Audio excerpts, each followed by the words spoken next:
అందరికీ నమస్కారం.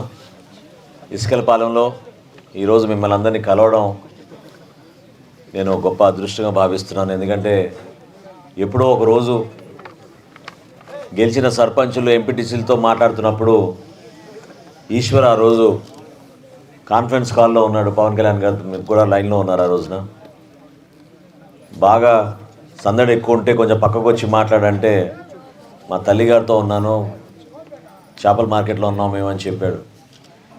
So BTech చదువుకున్న యువకుడు గ్రామం కోసం, పార్టీ కోసం ఇక్కడి నుంచి సర్పంచ్గా వాడి తల్లిగారిని నిలబెట్టి ఒక అంకిత భావంతో పనిచేసినందుకు ఆ ఈశ్వర్కి ఎల్లప్పుడూ కూడా మీ అందరం కూడా మనస్ఫూర్తిగా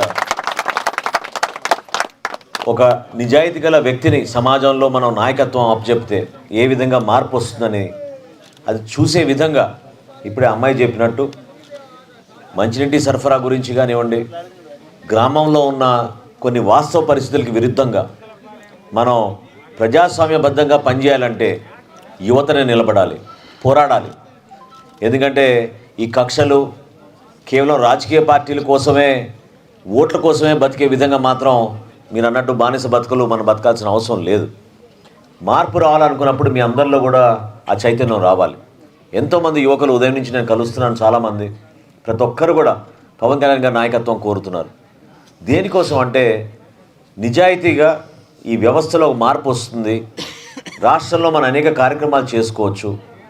ఇందాక మన దాసరాజు చెప్పినట్టు కోరేది ఏంటి? మనం ఈ ప్రాంతంలో వైద్యం, విద్య, వీలైతే ప్రభుత్వం నుంచి వలసలు వెళ్లకుండా మన బిడ్డలు ఇక్కడే చదువుకునేటట్టు, ఇక్కడే మనకు ఉపాధి అవకాశాలు కల్పించేటట్టు, మత్స్యకార సోదరులకి ఒక ఫిషింగ్ హార్బరో, ఒక జెట్టీయో నిర్మాణం జరగాలి.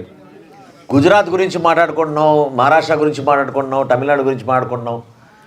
వాళ్ళు చేయగలిగింది మనం ఎందుకు చేయలేకపోతున్నాం? ఎందుకు మనం 25 కిలోమీటర్లు కాదు కదా, పోనీ 30-40 కిలోమీటర్లకైనా ఒక జట్టి కట్టచ్చు కదా? ఎందుకు ఈ ప్రభుత్వాలు ఈ విధంగా స్పందించలేదు అనేది మనకి చాలా బాధాకరమైన విషయం. పవన్ కళ్యాణ్ గారు పోరాట యాత్ర అప్పటి నుంచి కూడా శ్రీకాకుళం పైన ఆయనకున్న అభిమానం, ఈ సమస్యలపైన ఆయనకున్న అవగాహన గురించి అనేక సందర్భాల్లో మేము మాట్లాడుతూనే వచ్చాం. ఇందాక స్టోరేజ్ ఫెసిలిటీ గురించి మాట్లాడారు. మనం మేనిఫెస్టోలో పెట్టాం. మొట్టమొదటి పార్టీ జనసేన పార్టీ మత్స్యకారుల కోసం ప్రతి గ్రామంలో కూడా కోల్డ్ స్టోరేజ్ ఫెసిలిటీ ఏర్పాటు చేస్తామని చెప్పాం. అదేవిధంగా పాపం ఆమె ఇందాక చెప్పింది, నోటిఫికేషన్ కోసం ఎదురు చూసి 5-6 సంవత్సరాల తర్వాత మరొకసారి నోటిఫికేషన్ ఇప్పుడు వచ్చి, అది కూడా ఎన్నికల ముందు తూతూ మంత్రంగా. ఎందుకు మోసం చేస్తారు ఈ విధంగా? మీరు ప్రతి సంవత్సరం జనవరి 1వ తారీఖున ఏపీపీఎస్సీ నోటిఫికేషన్, జాబ్ క్యాలెండర్ ప్రకటిస్తా అని చెప్పి నా ముద్దులు పెట్టుకుంటూ, మరి అన్ని గ్రామాలు తిరిగి ముద్దులు పెట్టుకుని అందరికీ హామీలు ఇచ్చి ఎందుకు కనీసం ప్రభుత్వంలో ఉన్న పెద్దగా ఈ రోజున మత్స్యకారులకి ఆ విధంగా అండగా నిలబడలేకపోయాడు? యువత కోసం ఎందుకు అండగా నిలబడలేకపోయాడు? ఈ ప్రాంతంలో ఎక్కువ మంది, నాకు అర్థమైంది మొన్న నేను శ్రీకాకుళం జిల్లాకు వచ్చినప్పుడు, ఆ రోజులు మేము అన్ని నియోజకవర్గాలతో నేను మాట్లాడినప్పుడు ఎక్కువగా మన మత్స్యకార సోదరులందరూ కూడా కోరింది, నాకు కూడా ఆశ్చర్యం కలిగించింది. ఎందుకంటే నాయకర్ గారు కూడా ఇక్కడ ఉన్నారు. జనసేన పార్టీ మత్స్యకార వికాస విభాగం అని ఒకటి ఏర్పాటు చేసి పవన్ కళ్యాణ్ గారు దానికి చైర్మన్గా బొమ్మిడి నాయకర్ గారిని ఆ రోజున నియమించినప్పుడు నేను నాయకర్ గారు కూడా ఇదే కోరాను, ప్రతి తీర ప్రాంతంలో ప్రతి గ్రామాన్ని మీరు సందర్శించండి, సమస్య ఏంటో తెలుసుకోండి. ఖచ్చితంగా రేపటి రోజున జనసేన పార్టీ ప్రభుత్వంలోకి రాబోతుంది. మనం ఈ ప్రాంతాన్ని అభివృద్ధి చేసేటట్టు ఒక మంచి ప్రణాళికతోటి బడ్జెట్లో కేటాయించి, ఇప్పుడు ఇంతకుముందు ఆయన రాజుగారు ఇచ్చిన ఆ మెమరాండంలో చూశాను, బడ్జెట్ కేటాయింపుల్లో కూడా మోసం మీకు, సబ్సిడీల్లో కూడా మోసం మీకు. మత్స్యకార భరోసా పథకం కింద ఎవరికి ఇస్తున్నారు? ఎంతమందికి ఇచ్చారు? ఎంతమంది సముద్ర తీర ప్రాంతాల్లో పాపం తప్పిపోయారు? నేను కాకినాడ నుంచి నరసాపురం వరకు పాదయాత్ర చేశాం మేము మత్స్యకార భరోసాకు. ఆ రోజున ఎంతోమంది మహిళలు పాపం రోడ్డు పైన వచ్చి సంవత్సరాలు తిరుగుతున్నారు. వాళ్ళు 10 లక్షల రూపాయలు ఇస్తా అని మోసం చేశారు. ఎంతమందికి ఇచ్చారు 10 లక్షల రూపాయలు? ఏ గ్రామంలో అందిందా? మీ గ్రామంలో అందిందా ఎవరికైనా 10 లక్షల రూపాయలు? జీరో. కనీసం ఆ 10,000 రూపాయలు ఇంతకుముందు ఆ సోదరుడు చాలా అద్భుతంగా మాట్లాడాడు. 10,000 రూపాయలు ఇచ్చే కార్యక్రమంలో కూడా అది కేవలం కొంతమందికే, లేదా వాళ్ళ జెండా మోసిన వాళ్ళకే, వాళ్ళతో పాటు తిరిగిన వాళ్ళకే రాసేసుకుంటున్నారు, వెళ్ళిపోతున్నారు తూతూ మంత్రంగా. ఇది చాలా అన్యాయం. ఈ వ్యవస్థ మారాలి. ఇంత దూరమే ఈరోజు ఎందుకు వచ్చామంటే మొన్న ఈశ్వర్ పాపం బిడ్డను కోల్పోయిన విషయం చెప్పినాక తప్పకుండా నేనే మీ ఊరికి వచ్చి మీ ఇంటికి వచ్చి మిమ్మల్ని పరామర్శిస్తానని మాట ఇచ్చాను. దానికోసం ఈరోజు మేము అందరం కూడా కలిసికట్టుగా వచ్చాం. ఇంత సుదీర్ఘమైన ప్రయాణం జరిగింది మన భారతదేశంలో 76 సంవత్సరాలు. కానీ ఈ రోజుకి మనం ఈ విధంగా చిన్న అవసరాల కోసం మనం ఎదురు చూస్తున్నామంటే ఈ రాజకీయ వ్యవస్థ పూర్తిగా విఫలమైంది. ఆ మార్పు రావాలి. దానికి మీరందరూ కూడా బాధ్యత తీసుకోవాలి. నిలబడండి. ఎన్నికలప్పుడు రకరకాలుగా మాటలు చెప్పి మభ్యపెట్టే నాయకుల్ని దూరం పెట్టండి.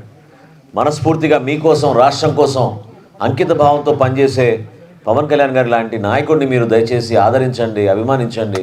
రాబోయే రోజుల్లో జనసేన పార్టీ ఏ కార్యక్రమం చేసినా చాలా నిజాయితీగా చేస్తాం. ఏ మాట ఇచ్చినా కూడా ఆ మాట వెనక ఒక ఆలోచన ఉంటుంది, ఒక విధానం ఉంటుంది. రేపటి రోజున ప్రభుత్వంలో వస్తే ఇది చేయగలుగుతాం అంటేనే ఆ మాట ఇచ్చే విధంగా నిలబడతాం. అంతేగాని కేవలం ఎన్నికలప్పుడు వచ్చి రకరకాల ఉపన్యాసాలు ఇచ్చి మోసం చేసి వెళ్ళిపోయే మనస్తత్వం ఏ ఒక్కరికి లేదు. చాలామంది యువకులు ఉన్నారు మీ గ్రామంలో. నేను మీకు భరోసా ఇస్తున్నాను. మొన్న కూడా నేను విజయనగరం, శ్రీకాకుళం జిల్లాలో నేను బాగా పర్యటించినప్పుడు లోతుగా నాకు అర్థమైంది. ఖచ్చితంగా ప్రతి నియోజకవర్గంలో కూడా డిగ్రీ కాలేజ్ ఉండాల్సిందే ఈ ప్రాంతంలో. ఇక్కడ మీకు వైద్య అవకాశాలు కూడా కల్పించాలి. మంచి డాక్టర్లు తీసుకురావాలి. ఇందాక పాపం ఊర్లో ఎంటర్ అవగానే ఒక కిడ్నీ బాధితురాల్ని కల్పించాడు. 14 డయాలసిస్ చేసుకోవాలంటే వాళ్ళ దగ్గర డబ్బులు లేవు. ప్రభుత్వం నుంచి సహాయం అందడం లేదు. వాళ్ళు ఇచ్చే పెన్షన్ కేవలం 4-5 డయాలసిస్ సరిపోతుంది మందులు కొనుక్కోవడంలో. ప్రభుత్వం ఈ విధంగా విఫలమవుతుందని గుర్తించే ఉద్దానం గురించి పవన్ కళ్యాణ్ గారు ఆ రోజున వచ్చి అంత భారీగా కార్యక్రమం చేసి దేశవ్యాప్తంగా కాదు ప్రపంచవ్యాప్తంగానే ఉద్దానంకి మనం ఒక సమస్య పరిష్కారం కోసం ఆయన కృషి చేశారు. దాన్ని మీరు గుర్తించండి. ప్రతి కుటుంబంలో కూడా ఈరోజు ఆవేదన ఉంది. ఎందుకంటే ఇందాక సందులో ఉన్న ఒకే ఒక మగబిడ్డ ఆ రోజు నాకు ఇందాక ఈశ్వర్ వివరిస్తుంటే అందరూ వలసలకు వెళ్ళిపోయారు. అందరు తమిళనాడుకి వెళ్ళిపోతున్నారు. బోటు డ్రైవర్గా చెప్పుకుంటున్నాం కానీ మేము బోటు డ్రైవర్లు కాదని చెప్పాడు సోదరుడు ఇప్పుడే. ఆ ఆవేదన నాకు కనపడింది, ఆ బాధ నాకు కనపడింది. 2000 రూపాయల కోసం 10 రోజులు మీరు కష్టపడితే ఏ విధంగా మీరు మీ గ్రామంలో మీ కుటుంబాన్ని మీరు పోషించుకోగలుగుతారు? ఏ విధంగా మన బిడ్డలకు భవిష్యత్తు ఇవ్వగలుగుతారు? దయచేసి మీరు ఆలోచించండి. ఇది సామాన్యమైన విషయం కాదు. సమయం వచ్చింది, నిలబడదాం, మార్పు తీసుకొద్దాం. ఖచ్చితంగా జనసేన పార్టీ మీకు అండగా నిలబడుతుంది. మంచి రోజులు మీకు వస్తాయని ఈ సందర్భంగా తెలుపుకుంటూ ఎప్పుడు కూడా మేము మీకు అందుబాటులో ఉంటాం. దాసరాజు కానీ, నాయకర్ గారు కానీ, ఈశ్వర్ కానీ, వాళ్ళ తల్లి గారు కానీ, సర్పంచ్ గారిని నేను మాటిస్తున్నాను. ఉత్తరాంధ్ర పైన ప్రత్యేకమైన దృష్టి మేము సారించాం. జనసేన పార్టీ పవన్ కళ్యాణ్ గారి నాయకత్వంలో ఖచ్చితంగా ఈ ప్రాంతానికి మీరెవ్వరు కూడా వలసలు వెళ్లకుండా ఉపాధి అవకాశాలు కల్పించేటట్టు, ఈ ప్రాంతాన్ని మనం అభివృద్ధి చేసుకునేటట్టు. అభివృద్ధి అంటే కొన్ని కుటుంబాలకే పరిమితమైంది ఉత్తరాంధ్రలో అభివృద్ధి అంటే కేవలం శంకుస్థాపనకే పరిమితమైంది. చేసి చూపిద్దాం. మీరు నిలబడండి, ధైర్యంగా ఉండండి. ఎవరో ఏదో అంటారని భయపడబాకండి దయచేసి. ఇందాక ఇంటి గురించి చెప్పాడు సంతోష్ కదా, శాంతారావు సారీ, ఇంటి గురించి చెప్పాడు. అది చూడండి, లిస్టులో మొట్టమొదటి పేరు ఆయనది. కేవలం జనసేన పార్టీతో క్రియాశీలకంగా తిరుగుతున్నాడు కాబట్టి, పార్టీ జెండా మోస్తున్నాడు కాబట్టి 27 ఇచ్చారు, ఆయన ఒక్కడికి మాత్రం ఇవ్వలేదు. ఇందాక కూడా 46 ఇల్లు కట్టారు జగనన్న కాలనీలో చెప్పారు సర్పంచ్ గారు. కానీ 3 బిడ్డలు ఉన్నారు, ఒక ఇళ్ల స్థలం ఇవ్వమంటే అది కూడా ఇవ్వలేదు. ఏం చెప్తాం? ఈ అరాచకాన్ని మనం ధైర్యంగా నిలబడాలి. ఎక్కడ మనం పొరపాటు చేయడం లేదు. ఇది ప్రజాస్వామ్యం, ఇది మన దేశం, మన రాష్ట్రం, మన ప్రభుత్వం. ఇది ఎవరో జేబుల నుంచి ఇచ్చే డబ్బులు కాదు. ఇది బటన్ నొక్కాను అంటే ఎవరికోసం బటన్ నొక్కుతున్నాడు? చెప్పండి. కార్యక్రమం జరగాలి కదా, ప్రతి ఇంట్లో సంతోషంగా ఉండాలి కదా, దానికోసం మనం నిలబడదాం. ఖచ్చితంగా ఇవి మన డబ్బులు, మన రాష్ట్రం.